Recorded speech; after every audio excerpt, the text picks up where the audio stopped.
Ja, zdaj pa če tole gremo, Kalvarija, Šmarje pri Jelšah, Sveti Rok.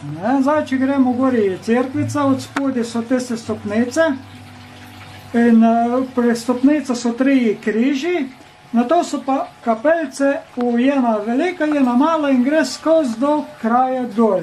In teh kapelc je 12 komadov. Točno tako kot v Šmarju. Kot v Šmarju, točno.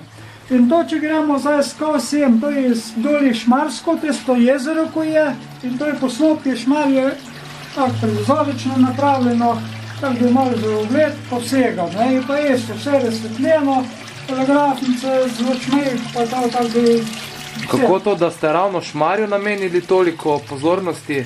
Ja, zato, ko imamo gorih bratstvi v Žejn, gorih, pa zmerno gremo v Šmarje, pa stalno hodim gorih, to Šmarje gor na tote kapele opazovati, pa tako da sem navajen tega in me je najbolj zanimalo, pa sem tako naredil in vsak, ko Šmarje prejde, vsak se to kaparo vstal, pa res zanimivo za jih to.